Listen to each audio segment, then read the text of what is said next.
Once there was a big monastery in one part of China where about 500 monks lived. They were all practicing path of self-realization under their master. One day, a man went to the monastery to become a disciple. He said to Zen master, "Sir, I want to know myself. I want to know the truth." The Zen master looked at him and said, "If you want to know the truth, then you will have to put your whole life at stake. It may take your whole life to know the truth, and still, there is no guarantee that in this lifetime you will get to know the truth. Are you ready for that?" The disciple said, "Sir, I have come here not to turn back." "I am ready for it," the master said. "If that is so, then do one thing. There are 500 monks in this monastery. You take care of their rice pounding, just keep beating rice from morning till evening. When you get tired, go to sleep. And when you wake up in the morning, then again start pounding, rise. Don't do anything else. Don't think about anything else, just follow this path also. Don't come to me again. I will come to you myself." When needed, the young man started pounding rice as per the instructions of his master. There were 500 disciples in that monastery. All of them needed food at times, therefore, he would get up early in the morning and start pounding rice till night. When he was tired, he would fall asleep in the same room where he was pounding rice. He would neither talk to anyone nor anyone would come to him to talk. For a few months, while pounding the rice, all thoughts kept coming to his mind. But when the thoughts do not get a new subject, they also fade away on their own. Slowly and slowly, his thoughts started to subside. After a few years, he even forgot his name. He would always keep mum and keep pounding rice. In a thoughtless state, he would neither meditate nor read any scripture. The chief disciples of the monastery considered him a fool and much inferior to them. 12 years passed by doing this. After 12 years, one day Zen master announced that now my last time is approaching and I have to choose my successor who will be the head of this monastery after me. Therefore, any of my disciple who has become self-realized should come and write few lines near my door at night, few lines that cover all his experience. Many disciples thought of doing so.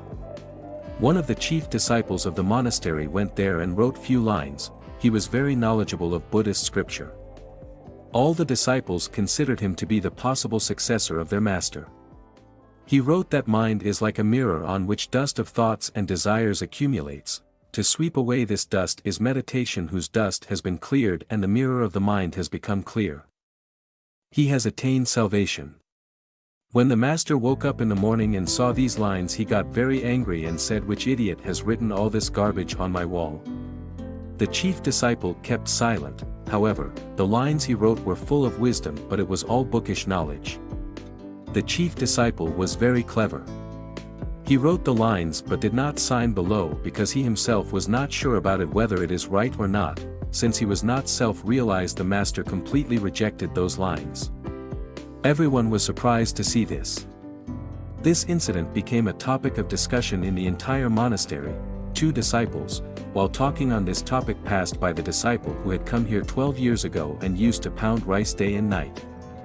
He laughed gently after listening to the discussion of both of them. Both the disciples asked him, "Why are you laughing?" They asked him because that rice pounder was a very insignificant monk in their opinion. No one had ever seen him reading scripture or meditating. Everyone considered him to be a fool who just keeps pounding rice. There were great scholars in that monastery, and that rice pounder did not even mean anything to them. That's why they were amazed to see him smile. They again asked him, "Why did you laugh?" The rice pounder said, "I laughed because master is saying right, all these lines are garbage. These lines have no value." Those disciples were shocked. They asked him, "Can you write some lines which are better than this?" The rice pounder said, "Well, I can't write because I am illiterate, but yes, I can say few lines, and if you can write those lines then I am ready to go with you." They agreed, so they went near the master's room. The rice pounder said few lines and the other disciple wrought it on the wall and wrought rice pounder below those lines. They were expecting same reaction from their master. Again, the lines which he told to wrote were amazing, and those lines were mind is just an illusion. There is neither mind or there is any mirror of mind. And when the mind does not exist, where will the dust settle? He who knows this has known the truth. When the master saw these lines, he got up in the middle of the night and came to the young rice ponder while he was asleep. He woke him up and said, "Take this, take my stick and take my robe. From today onwards you are my successor. But leave this monastery right now and go some far away from here. I know that there are so many scholars in this monastery who considers themselves to be superior than you. They will kill you because they cannot tolerate the fact that a simple rice ponder has become enlightened, whereas they could not be. You have got all that I have, and you have got it while pounding rice, and I know that wherever you will go, people will start coming to you. Because when a flower blooms, its fragrance starts spreading everywhere." That rice pounder touched the feet of his master and left from there in the night. If we see in our lives, we will find that many people think that meditation can only be done by sitting at one place with closed eyes. But in reality it is not like that.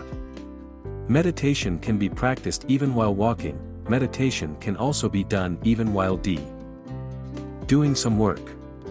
The real meaning of meditation is that whatever you are doing, you are so engrossed in that you are not even aware of your body. Just like that rice pounder who became so engrossed in pounding rice that he did not have any sense of himself, and one day while pounding rice, he attained self-realization. Similarly, Zen means to be in the present moment all the time and not to think of anything. Because mind exists as long as there are thoughts. When there will be no thought, then the mind will also vanish. And when the mind is no more, then only your own pure selves will remain. In fact, we do not need to do any other spiritual practice to know our true nature.